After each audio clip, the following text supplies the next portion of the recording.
Good morning, good evening, or good riddance. Welcome to the Spire RIFFCAST, where we will be discussing all things metal, non-metal, and every point in between.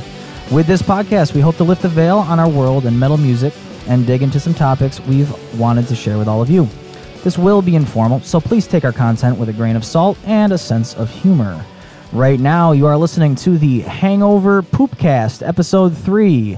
I am lowly self-esteemed and highly caffeinated Pat Young, and I'm here with the yin to my yang, high school sex advisor and co-creator of Spire, Lawrence Schiappone. Say hi. After that, hi. Today we're going to talk about everything. And stuff. Yeah, and some stuff too, but mostly everything. Let's riff. Oh, God. Where do we start? I don't know. This is like you've done these podcasts, but you haven't started from the beginning. You haven't had the members on, and I was looking forward to this. You haven't really filled in the background. We've just kind of been yeah, this is what we're doing. You talked to Richie about stuff that happened in high school and stuff, but we didn't really delve into what was going on with the band. More because I've been waiting for this. I've been waiting for this. Yeah, definitely, because there's so much. We are 13 years running, yes. Right? Yep. Pat and I have been underneath the name of Spire for 13 years. We're not quite sure what that means or whether it's a good idea or not, but it's our fucking name and we're keeping it. That's true. We try to change it every couple of years. Yeah, every few years we're just is this a good idea? We just change the spelling of it. Oh, that thing, the video, it's now a joke. The video that, if anybody saw the video of the logo where we took the eclipse or whatever from the open a parentheses Spire. Yeah, it's now a joke. It was serious. That too serious. But yeah, I guess trademark laws, it doesn't really apply to it. So we can. There's bands with our name out there, but I think we've got it. Yeah. I don't want to step out on a ledge, but I think we've got it. Yeah, I mean they could say something, but we've had the name for 13 years, so yeah, it's on our side. Okay, Time is on our side. So let's talk about the very beginning. I have so many notes in front of me. There's so much shit. It's gonna take forever. It's okay though. We can split it up. Okay, where do we start here? So I was in this gym class joking around with my friend Mike Billy, and all of a sudden this weird little doofy kid came up to us and started hanging out and doing front flips in the fucking football field and stuff, just being this ridiculous little crazy kid. All of a sudden I looked at this kid, I'm like, oh, you play drums? Well, I play bass, so let's jam. And that's pretty much what happened. Went up to your house and I played that Black Sabbath riff and you just drummed to it and we put it on a tape and I was all excited. I'd been wanting to be in a band, when you're middle school and elementary school, you get with your buddies. You're all right, you're gonna play guitar. You're gonna sing. You play the instrument. Yeah. You just have the rock instrument, and if it works, it works. Which is actually one reason why I started playing bass, because I was in one of those imaginary bands where well, we don't have a bass player. I was like, well, I'll just buy a bass and learn. And I met you shortly after that. Nobody has a bass player. Yeah, everyone's looking losing for a bass player. Yeah, all my favorite bands. I just saw Dark Tranquillity with no bass player. They straight up, really? They don't have one anymore. How do they do that?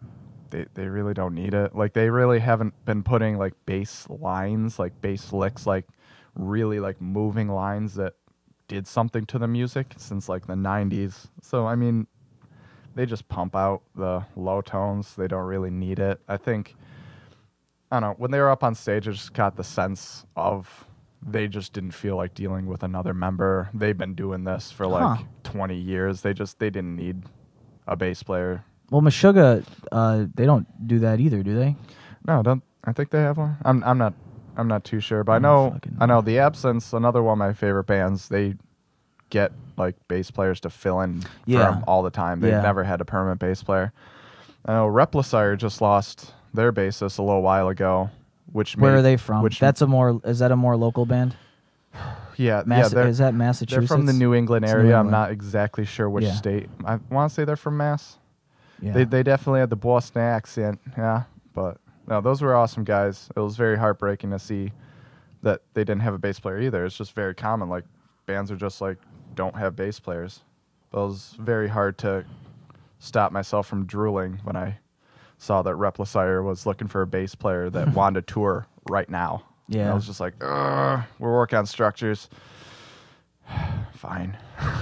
So I said they were local, and by local I mean New England. Yeah. So I guess that's local. It's in this. You only have to drive like 6 hours. This to hang section out of the country. Mm-hmm. Yeah. Okay, so gym class, and I believe at the time, I didn't have a. Did I have a bowl cut still? I didn't have a bowl cut still. It was right after that. Did I flip? I flipped my hair. It was when everybody was flipping their hair. I'm trying to paint a picture of how ridiculous we looked. Middle school, and you were in 8th grade, and I was in 7th. Yeah, I just had really baggy black clothes and Spiked hair though, but you had short hair. yeah, I had short hair. That was the last time I had short hair. Yeah, but did you color it? Yeah, Tips blue. Yeah, no, I did remember I did half my head one color. That's why he started giving me the nickname. Remember? That's why. What nickname? Benji? Yes. From Good Charlotte? Yes. Because he had that ridiculous yes, cheetah. because I did half my hair black and half of it red, and then all of a sudden we looked in this magazine and this fucking jackass from Good Charlotte had half black hair and half red, and I was like, shit. And I just knew it made you mad. So yeah. that's a lot of growing up is making your friends mad. Yeah, but we were still teenagers at the time, so I could hit you. And you would laugh and try and get me to hit you again because for some reason you found it funny.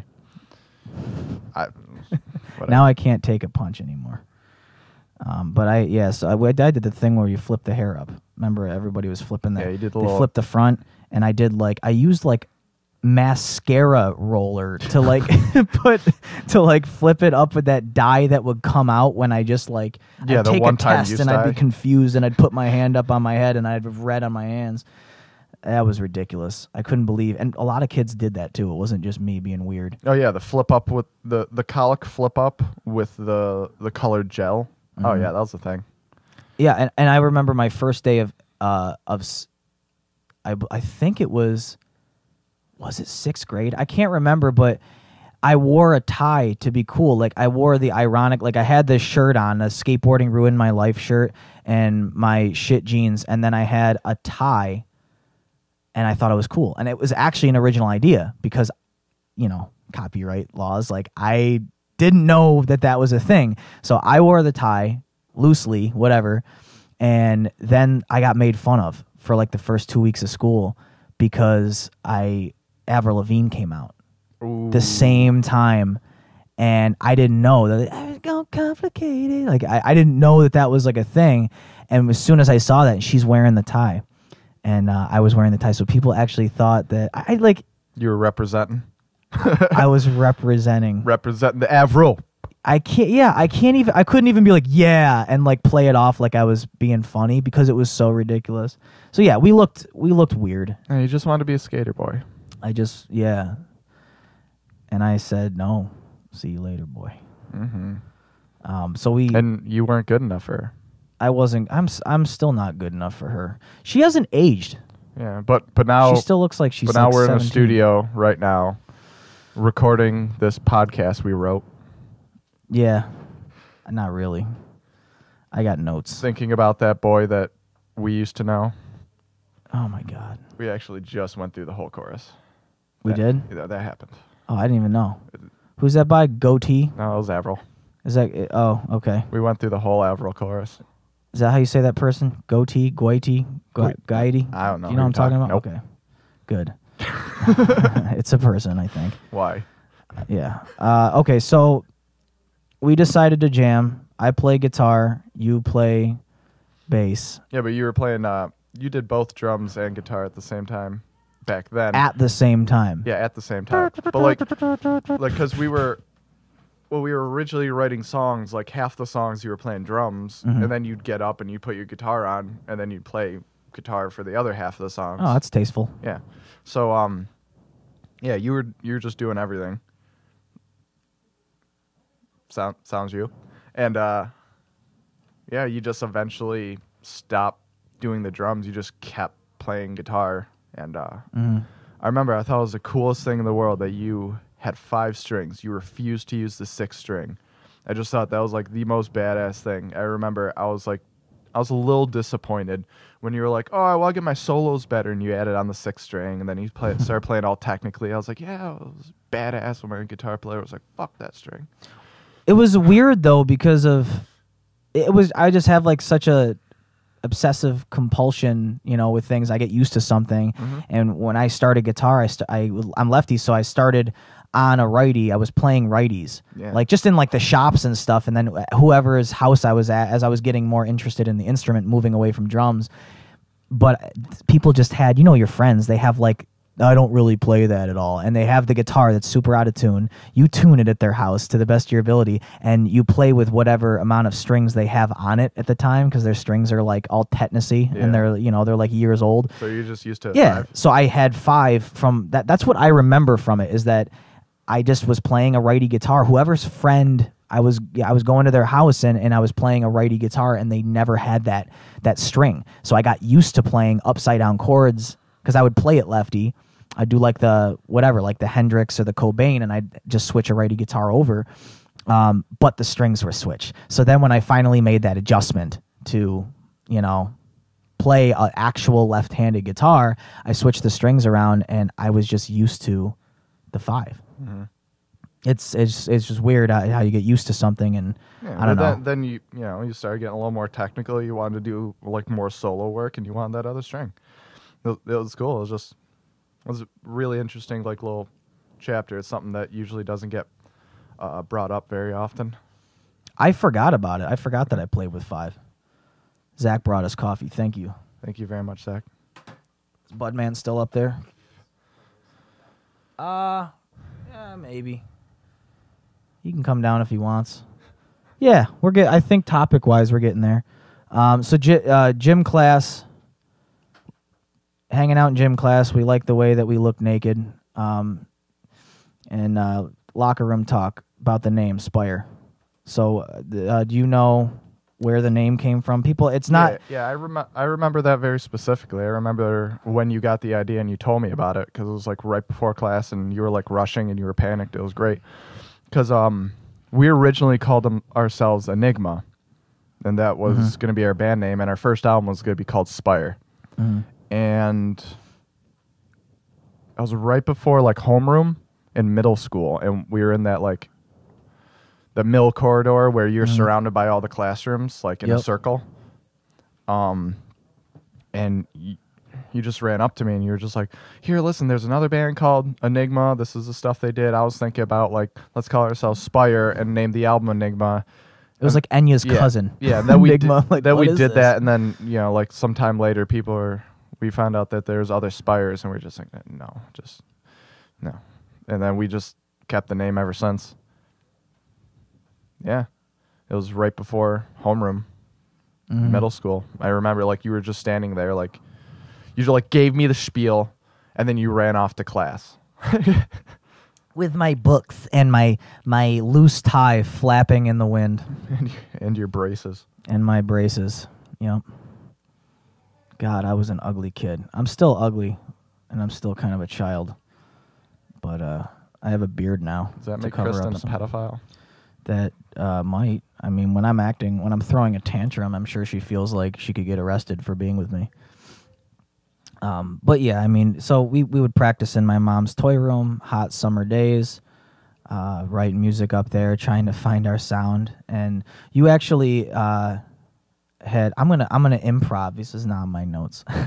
You had actually gotten me into, I'd call it like my first real metal band. Like you got me into the first band because everybody has their stepping stones, and so. For me, my stepping stone was I listened to Jay-Z. Yeah.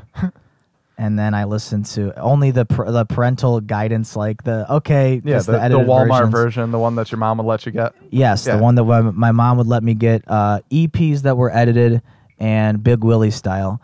And she allowed, because Will Smith said it so politely. And then I got into Green Day, and my stepbrother got me into Green Day. And then it moved on to like Our Lady Peace, and they were a little more aggressive, especially their older stuff. And then like Godsmack, I'm sorry, Disturbed, I'm sorry. And then finally I actually found like real metal, and you had showed me, and you remember what the first metal band and the first CD that you showed me, and I still think it's one of the greatest albums ever. Do you remember? Was it LD50? It was LD50. Yeah, right. Yeah. Mudvayne, LD50. Yeah, that's a good album. It's incredible. Mudvayne, like back in the day, Mudvayne was just they were killer, and they came out like when Slipknot came out, so it looked like they were kind of the look they were going for. It looked like a gimmicky thing, like they were kind of just going off of the same. It was like they were wearing the tie to school, not realizing that Slipknot was wearing the ties already, and they all look like Avril Lavigne. I think it's all Avril Lavigne. That's why they wear masks.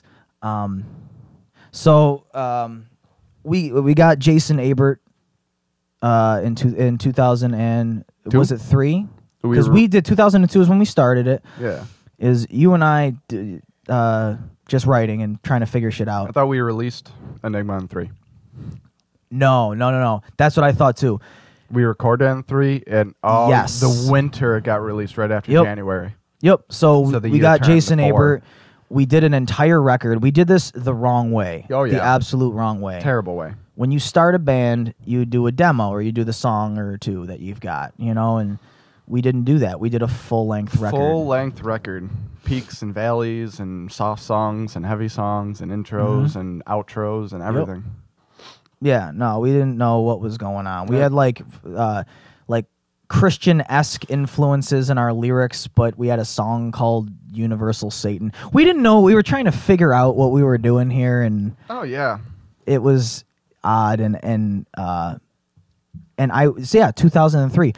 I started going through puberty at day one of recording in the studio. Enigma. In the studio, I felt something, and I'm like, oh, okay, gravity, and then I had to do vocals, and I like it, and our vocals were like, the vocals were so on that fence of pitch where it's like you either sing it high or you have to sing it way too low, and it just doesn't sound right. So I'm forcing out these like high notes, and for anyone that has that record, we're sorry. I know you're keeping it in a vault and you're going to use it against me, and it's okay. More power to you. We have your number. We know there's 33 copies out there.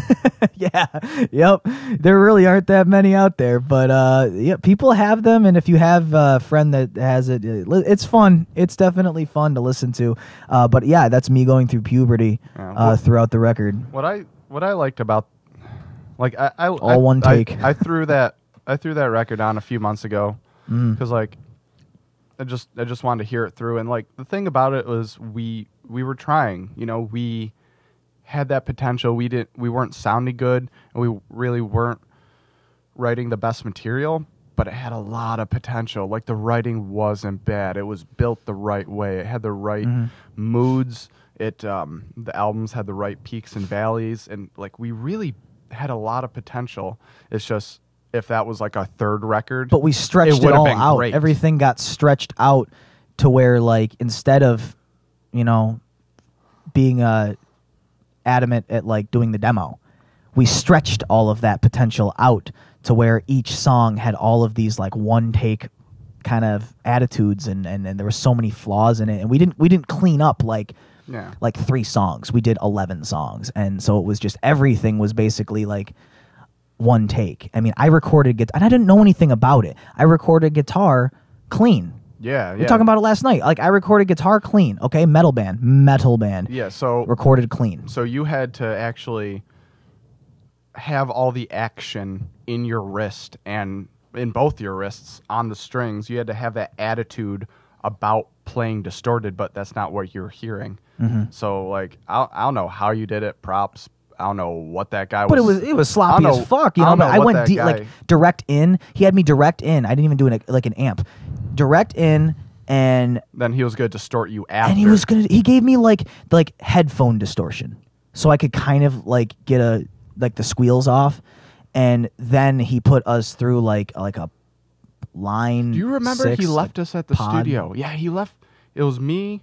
I was the oldest one. I was 14. You were 12, and Jason was probably 13 or 14. Yeah. And he remember that guy left us just sitting in his studio while he went home to get a pedal that he was going to put you through after you recorded. You know, like it just did not make any sense to me. It still doesn't. Like, why would you record a guitar clean if it's going to be distorted? Right. And so I chalk it up to like no one's to blame.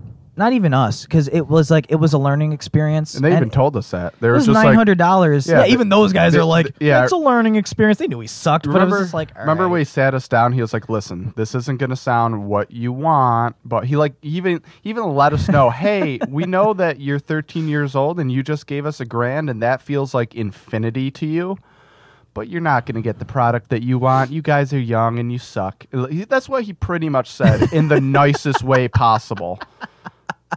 And I'm like, I don't suck. Yeah. With your little 5-string stickered up guitar. Yep. With every single zodiac sign on it. Even though you're an Aries, it had all of them. And Dragon Ball Z. Yep. All over the place. Kamehameha. Yeah. But yeah, so our first show ever. Want to talk about the first show ever? Yup. I thought it was the pig roast. No, first show ever. And the very first show was at the basement of Holy Family Church. Yep, that happened. So we were this angsty little 12 to 14-year-old like band trying to be a metal band. We were pretty much just like a grunge rock band. We were trying to be metal too. Mm-hmm. We had this Universal Satan, and we were like trying to like riff and stuff. But then, and the only person, no, it's 2 people actually. Gotta give credit to both of them. 2 people were at that first show and are still in Spire's close family today. It was Tiff Cooper, Jesse's fiance was there because I was friends with her at the time. Oh shit! Okay. She came to see us. She was there that day. She just happened upon the basement of Holy Family Church. This is a nice apple pie. Hey, Spire's here. Dan Manita was there. No, he wasn't. Dan Manita and Angie Did his skin burn? Were there. Is he allowed to be in there? No, Dan Manita was at our very first show, and he was at our show last night. Chugging holy water. 13 years later. You cannot fuck with that. Dude. Dude. Oh, yeah, it's on here. We're keeping it. All right, so all right, I'm finally got a microphone in front of my face, and I could tell this goddamn story because fuck Pat. So yeah, I want you to tell this one. No, this is happening. So we're up there, and Pat just walks up to Mike, and he says, we've never played this song. We've never practiced this song, and we're going to play it. And he just starts off the riff to Smells Like Teen Spirit by Nirvana, which is a band that, it's not really my thing nowadays. Which is a deodorant that's really not my thing. Which I most certainly did not appreciate when I was an angsty little teenager. So Pat just starts this dance. You hated Nirvana. That's why you did it. Hated. You just start dank, and then all of a sudden, like, we had to do it. Like, you started the song, you introduced it, and now, like, luckily for me, I can't imagine doing that now. I'd shoot myself in the head. Oh my god, if I did that. Here's a song we've never played. Yeah, so what? So luckily the bass line was 4 notes, and I just did it, and our drummer wasn't even phased. He's like, okay, I'll just improv through the song. Yeah. As long as he got the one cue, which is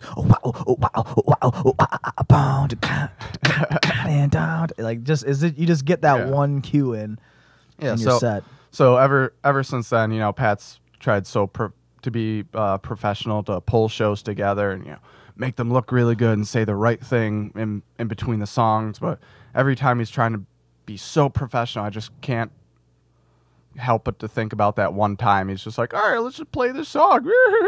And we just did. So if I ever don't take you seriously when you're trying to be really serious, that might be a reason why.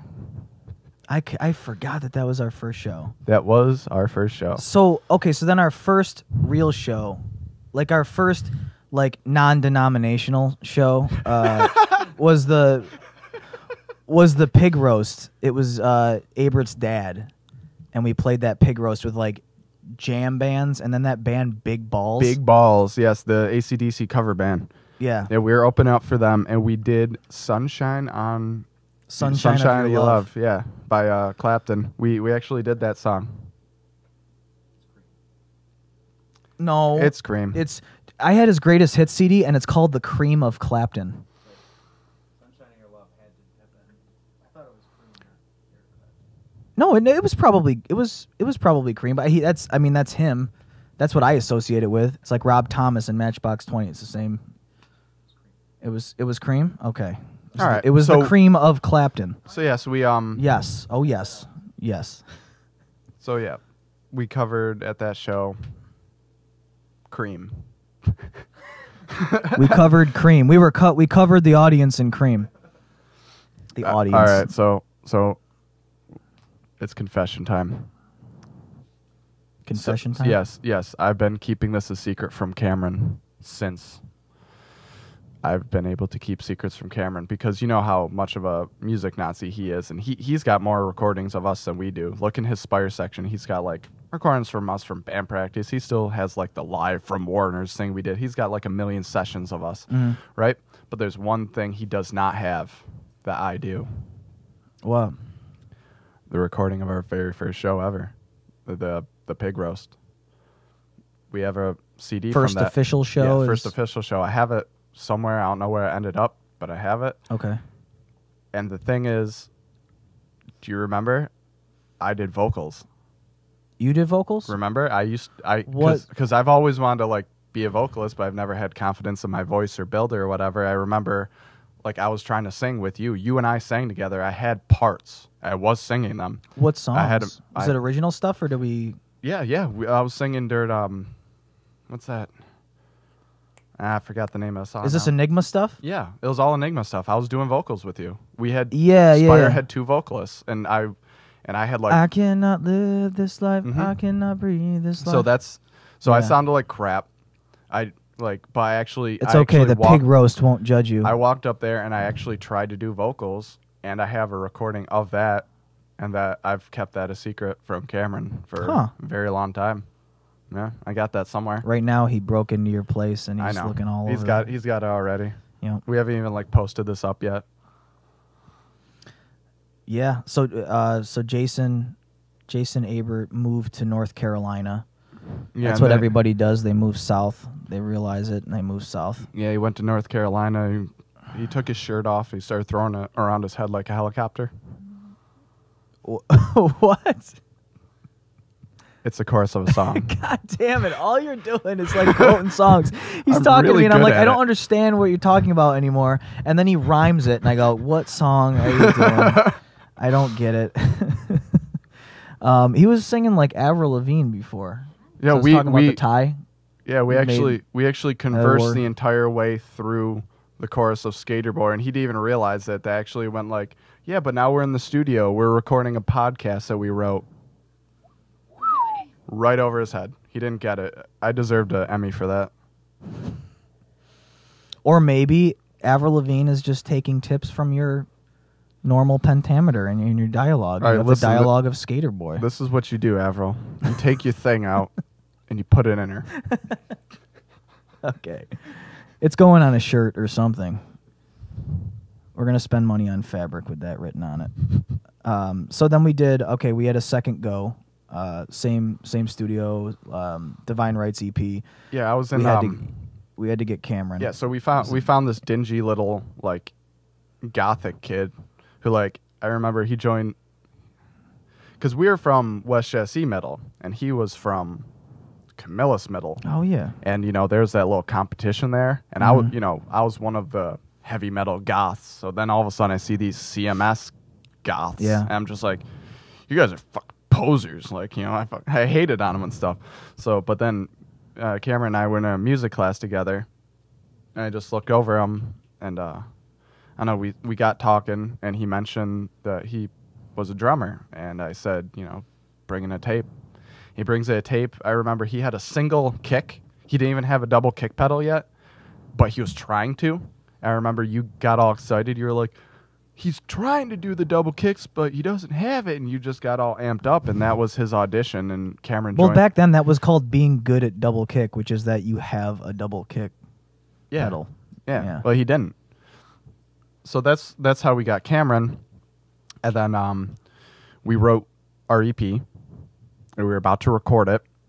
And right before that, Tiffany Cooper, the one who was at the first show, she was friends with Jesse from out in Elbridge. She knew him out there, and he heard Enigma, and he wanted to audition for us. Yeah. And remember, he called my phone. I remember past. Well, I want to have him on though. I want to have him on and tell that story. For that one. Okay. I really do because I want his. So we auditioned. Pretty much, we auditioned him right then and there, Mhm. and we got all excited because he could actually sing Slipknot, and so we were just like, yeah, let's do it. So he joined the band 2 weeks before we recorded.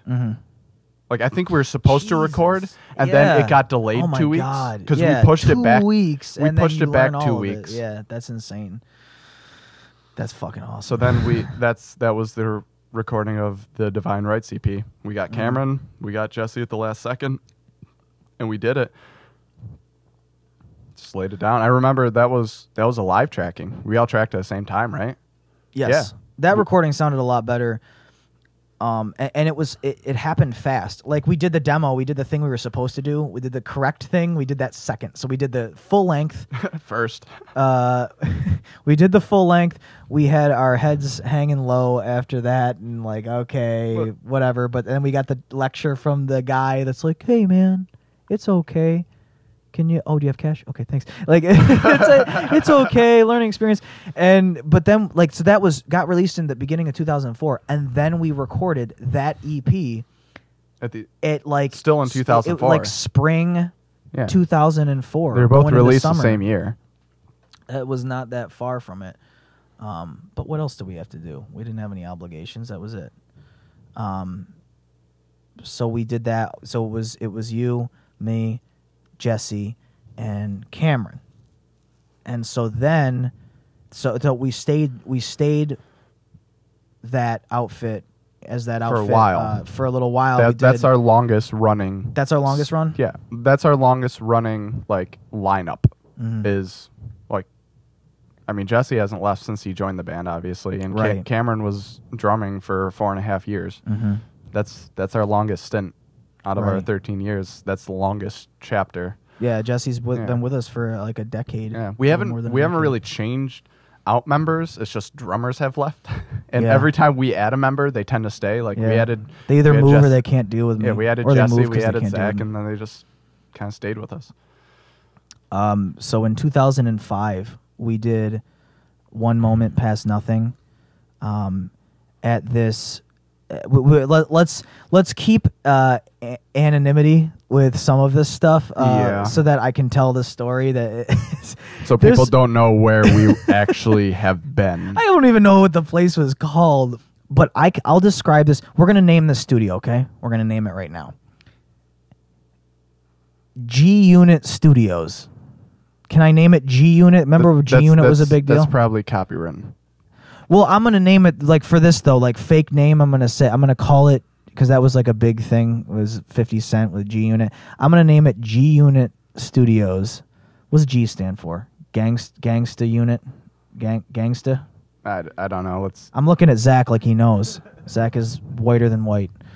Gangsta Unit. Okay, so we recorded at Gangsta Unit Studios.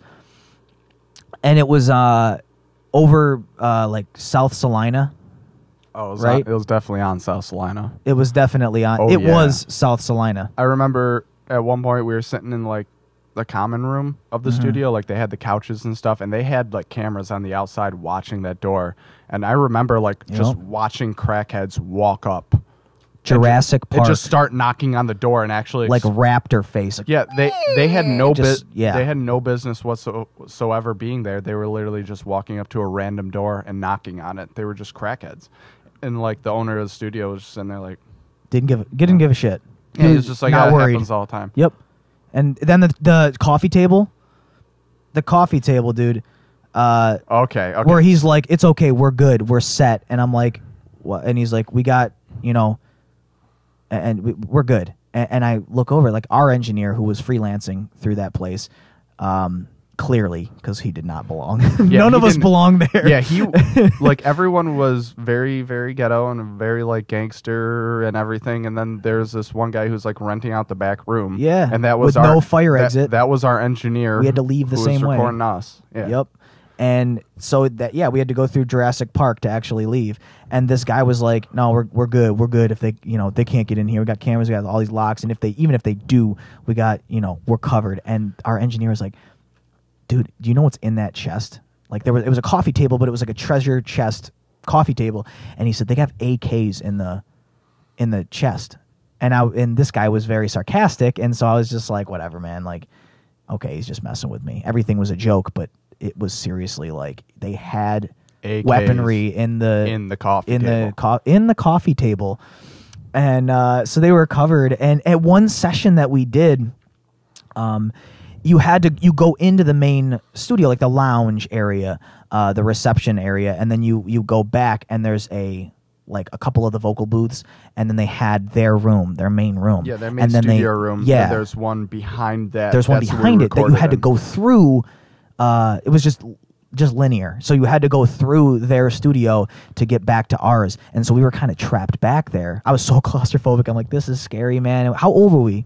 I was 17, so you were 15. Dude, I was Cameron must have been like 14. We were young. Yeah. But okay, so we were in that back studio, and there was a big open window that showed the next studio, so we could see into the studio. We could see if we were going to be killed or not. So all of a sudden we see this studio owner guy. I don't know who he was, but he looked like he was running the place. Yeah. But he was out there. I just see him all pissed off, and he's stomping. He's smoking a cigarette in his studio, all angry, taking those angry drags and stuff. And there's just I just see this crackheaded bitch just bitching at him from across the coffee table. I just see him pacing and pacing. Well, she was tracking. And it wasn't even a song. It was a drop for something. It was come down to, Shifty's Club or something. She was doing a drop. I didn't know she was tracking. I thought she was just his girl or whatever. I don't know anything about this. All I know is what I observed. And what I observed was this woman just bitching him out. Yeah. Just bitching and bitching and bitching, and him just pacing. And you couldn't hear. And you couldn't really hear. But we were watching it. All of us were watching. All of us something's going down. Yep. Then all of a sudden he takes his last angry drag. He smokes the filter. Throws his cigarette down on the fucking ground. Puts his hand back behind his head and fucking just swings and bitch slaps her onto the ground. And she just drops and falls, and we're just this 4 white dudes 15-year-old kids just trying to make from the suburbs. We're from the suburbs. We're just trying to be a little metal band, make progressive music, and all of a sudden we just see this bitch get dropped by this ghetto dude. And that's when things got awkward. That's when our engineer, everyone saw it. We were all watching. It was right in front of us, but we couldn't hear anything because he knew that we were all watching. Yeah. So he didn't care. But this is the glorious part of the story, because we grabbed our gear. We were all of us. We were leaving. We couldn't leave because there was an altercation. Yeah, we couldn't leave because there was an altercation. We were waiting for it to be over. And then she hit the ground and then got back up, and she was just rubbing her face or whatever, sitting on the ground, holding her head down. It's been done before. Holding her head down low. And this kind of domestic abuse wouldn't be so funny if what happened next didn't happen. So we're all scared shitless. Even our big badass shit talking engineer, who wasn't scared of anything, now he was scared of something. He was legitimately what do you... none of us were talking. We all just wanted to walk through the studio with our gear and go out. And we open up this door, and we walk into the studio, and we were expecting any awkward situation, just an awkward silence, us having to walk through this situation that we just saw.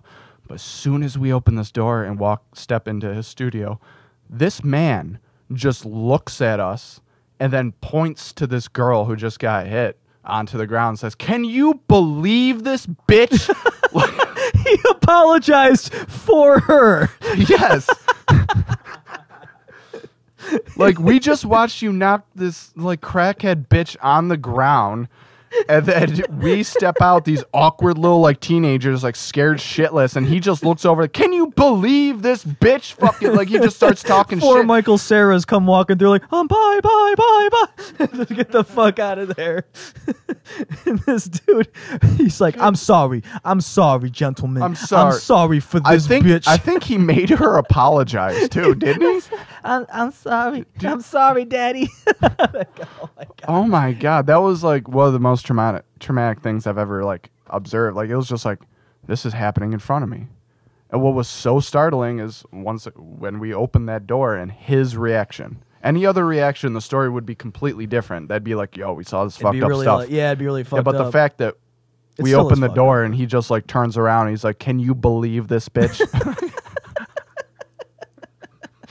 The way she stands there and takes me hitting her in the face. The gall. I know. She stopped bitching at him. Yeah. Jesus Christ. I know I get down on us a little bit, you know, if we're like, okay, maybe you got to go home and work out that part, you know. That dude, you don't have time. He doesn't give you homework. He says, all right, wham, take 2, go. There you go. At least you can still talk. Let's go. That was unbelievable. So that was that was one moment past nothing. Recording 1 moment past nothing. One moment slap nothing. Which was a very good. I think it was a solid album. I think once again we just like Enigma, we were tackling the full length. Didn't learn from our mistakes. Intro, we did a demo, outro, right idea. Yeah. Peaks, valleys in the album. Like we built an album, and then so we tried to learn again from our mistakes.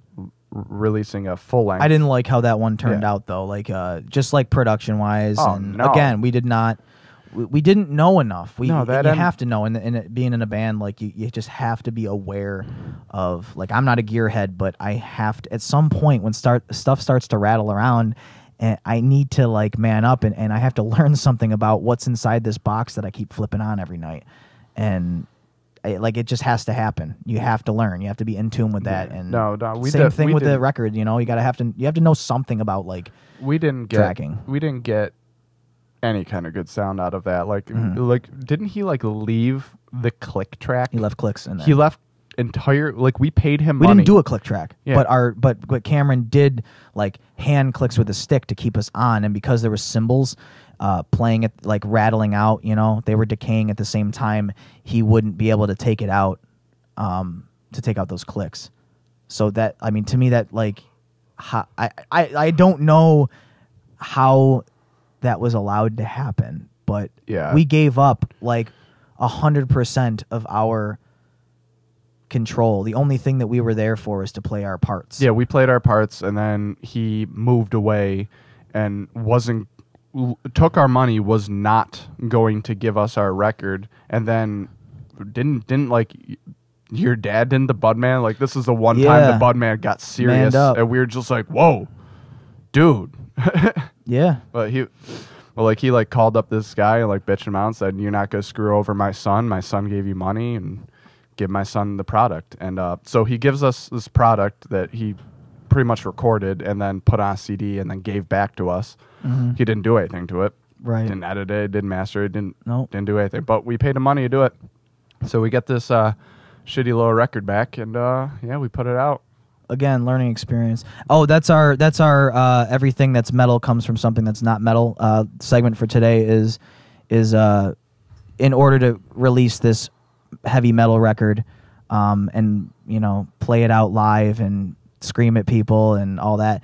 So in order for this record to be metal, we had to have my father call the engineer, and I'll say daddy. I'll have to, have my daddy call the guy and make sure that we get our CD. Yeah, because he moved away and wasn't about to even care. He just took our money. Right, he kind of just, and he was trying to run. Yeah. So then I don't know if he was trying to run. I think he just he just didn't really. He just wanted the money. He didn't care. I have a dog. He does have a dog in his pants. In my pants? I have a dog in my pants? Yeah, hot dog. Or is it more like a coonie? Is this a song? No, but it can be. It sounds like a Katy Perry song. Hot dog. Okay, that doesn't sound like Katy Perry. Hot dog. All right, that's like a Lou Reed tune. One fine day with a wolf and a pearl, a little bonus called a stir. Oh, now we got to pay him. Now we got to pay Nickelodeon. Because they're listening to this too. One Moment Past Nothing was released, crappily. Yeah. But we did a release party for it. Yeah, we did a release want to party. talk about that. And we had Sean Morgan. That's when we met him. He did our painting, right? He did the painting. Sean was dating my stepsister. Yeah. And so he was an aspiring artist, now tattoo artist for Scarab. And yeah, awesome talent. Like he's done so many pieces so for us. If you want great work done, I know it's like built on reputation. And you're thinking to get a tattoo, go to Sean Morgan at Scarab. I am an awful candidate, or I can't really advocate for that because I have 0 tattoos. But if I didn't have a needle phobia, I would be covered by Sean Morgan's tattoos. Yeah. So yeah, Pat's definitely has some virgin skin over here. Yeah. So Westcott Community Center. We did our release party for One Moment Past Nothing in 2005, the Westcott Community Center, and I've been talking about like the difference in the scene and what it is today and from what it was. Like we had our release party with some other local bands that we were friends with. Generally, the Life to Spare. Life to Spare played, and the place was packed. And that's like back then that like, you could just, and it wasn't even that long ago. You could just do that. We had the cover was it $10? No. $5 cover. Yes. And our album was $10. I don't even know. $5 Did they even cover. charge people? I don't know. No, I think, I think we did $5 cover. Yeah, $5 cover, $10 CD, and the place was, I mean, it's a small place, but it was packed. And we didn't sell tickets. We have to do that. We just said, come to the show. And people did. And people did. Like, that's what people did back then. And so now you have, I think we came out of it with like, we made like $1,000 as like high school kids. Yeah. Because we sold like maybe like 60 CDs there, like $10 CDs, and then we made like money off the door. I don't know how we split with the bands. I don't know like what the split was, but we ended up like the total take or whatever it was before we did like that breakdown was $1,000. I just remember that and like that it was around $1,000. Unbelievable. And it's so difficult to fathom that now unless you're doing tickets. You have some way of guaranteeing people to come out. Now it's like promoters expect the band mates to be the promoters for them. So promoters pretty much just want to put on a show. And not all the promotion companies, not all of those are shady like that. We've had some great experiences. Yeah, Amp Entertainment's great. Yeah. Like we've had good experiences with promoters. We're simply we're talking like, about the worst happens. of the worst right now. The war stories, yeah. Yeah.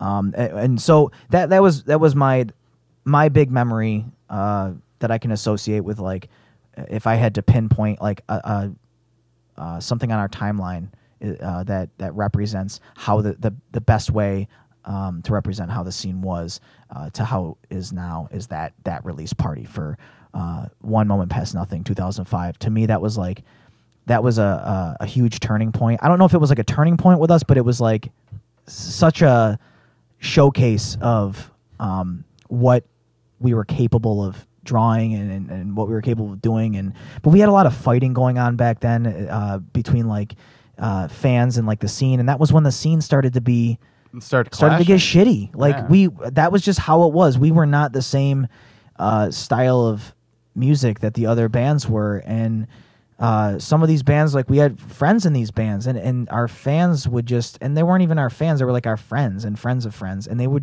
fighting them, and we got a bad rap. And I think that even to this day there is still some residual negativity from it that we haven't been booked through certain people and haven't gotten the right shows, the right opportunities, because people associate us with it. Like that's the last subconscious attitude that they have towards, like that's the vibe that they've created with us, and I don't know, it's not who we are. So we were always the weird quote unquote metal band, progressive technical metal band in the middle of a hardcore scene, in the middle of a hardcore state.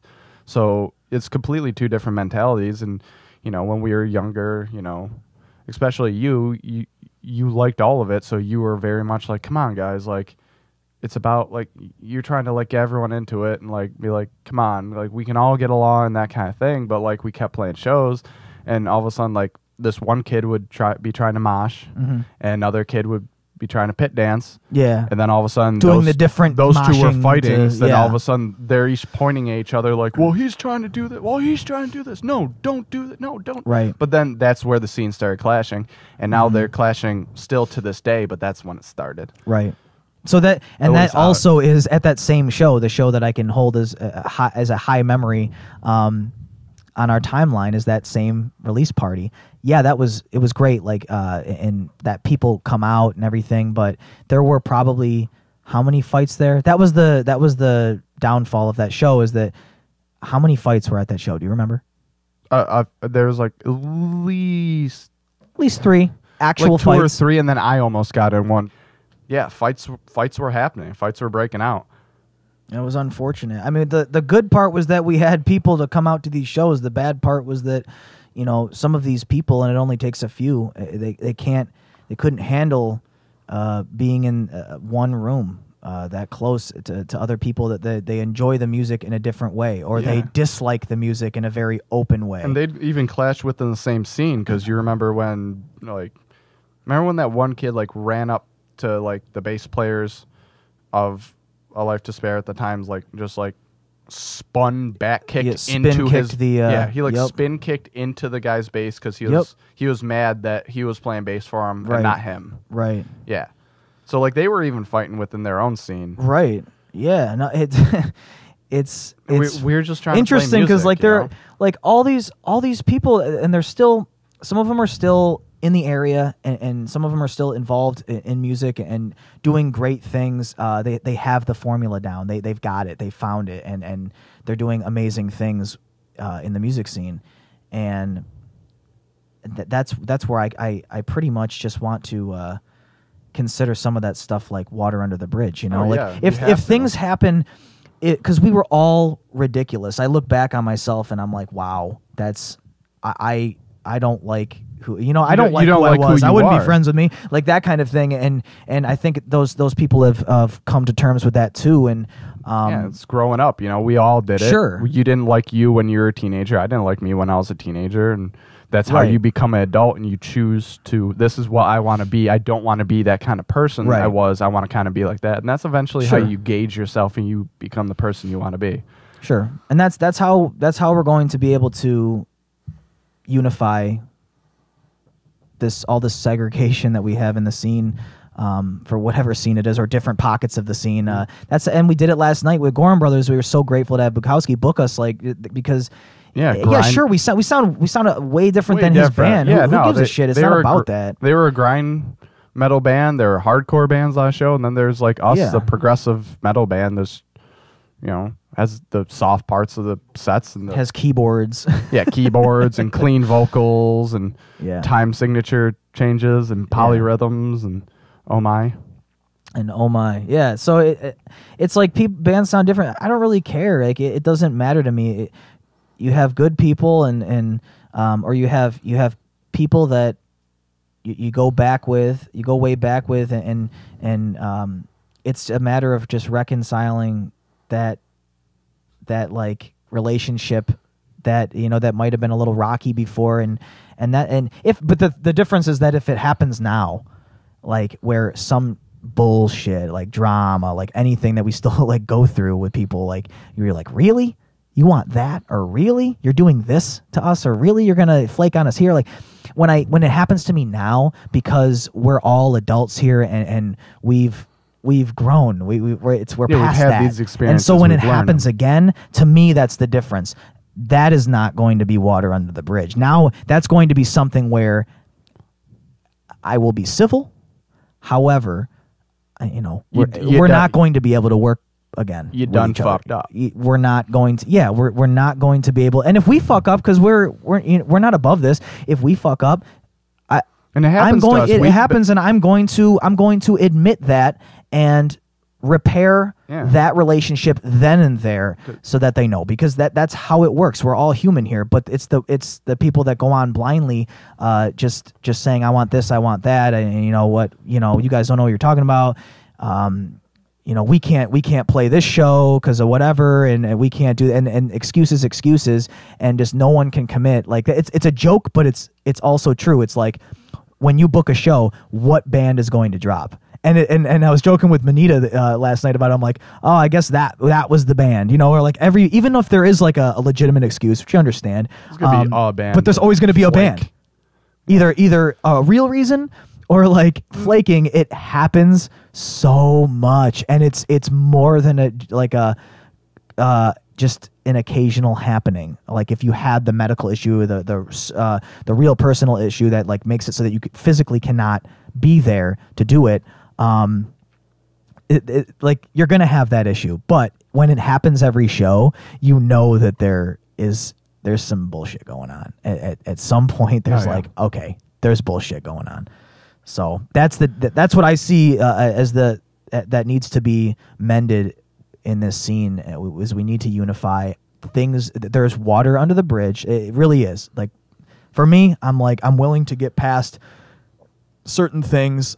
And it's like, I was a dick, you were a dick. Let's move on. Let's play some shows and have some fun. I like what you're doing now. You're a dick. She's a dick. Yeah, he's a dick. Yeah, we're all dicks. Yeah. Yeah, we're all dicks. Yeah, exactly. So, what I think I'm gonna do is I think I'm gonna call it.